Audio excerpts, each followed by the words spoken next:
дар шаҳри Гулистони вилояти Суғд марҳилаи ниҳоии чемпионати Тоҷикистон оид ба футбол байни бонуҳои Лигаи олӣ ба анҷом расид. Дар марҳилаи ниҳоии чемпионати мазкур аз ҳамаи минтақаҳои кишвар тимҳои Бунҷекати Шаҳристон, Вахши Бохтар, Мактаби махсуси футболи вилояти Суғд, Бешкенти ноҳияи Носири Хисраф, Душанбеи шаҳри Душанбе ва Ҷавонии Ҷаббор Расулов иштирок намуданд. Вохӯриҳои ин дастаҳо байни ду гурӯҳ дар се давр дар варзишгоҳи осоишгоҳи Баҳористони шаҳри Гулистон ҷараён гирифта, 4 дастаи беҳтарин ба даври нимниҳоӣ ва ниҳоӣ роҳ ёфтанд.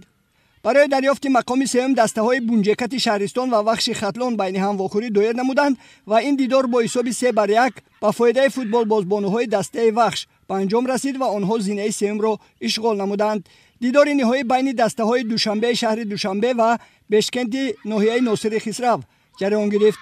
дар дақиқаи 25-уми бозӣ футболбозони дастаи Душанбе ҳисобро кушоданд. тӯбро ба дарвозаи дастаи Бешкент Марҷона Саидова ворид намуд. дар дақиқаи 31-уми дидор ба Ҷонона Қурбонова задани тӯби дуюм ба дарвозаи дастаи Бешкент муяссар гардид ва бо ҳамин ҳисоб қисми аввали бозӣ анҷом ёфт.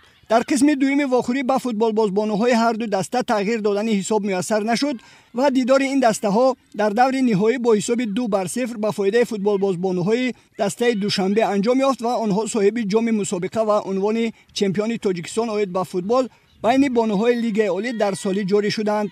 дар маросими пӯшидашавии мусобиқа намояндагони Федератсияи футболи Тоҷикистон, Федератсияи футболи вилояти Суғд ва Риёсати кор бо ҷавонон ва варзиши вилоят ва роҳбарияти Риёсати кор бо ҷавонон ва варзиши вилояти Суғд ғолибону ҷоизадорони мусобиқаро табрику муборакбод намуда қайд карданд ки натиҷаи таваҷҷӯҳ ва дастгириҳои ҳукумати ҷумҳурии Тоҷикистон ва Федератсияи футболи кишвар аст ки сол аз сол ин намуди зебои варзиш дар кишвари мо рушду нумӯ ёфта истодааст.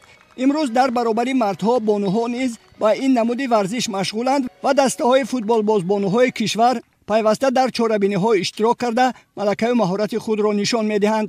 маврид ба зикр аст ки солҳои охир дар тамоми минтақаҳои кишвар сафи футболбозбонуҳо афзуда истодааст. ҷому ҷоизаҳои Федератсияи футболи Тоҷикистон ба ғолибону ҷоизадорони мусобиқа дар фазои тантанавӣ тақдим карда шуданд.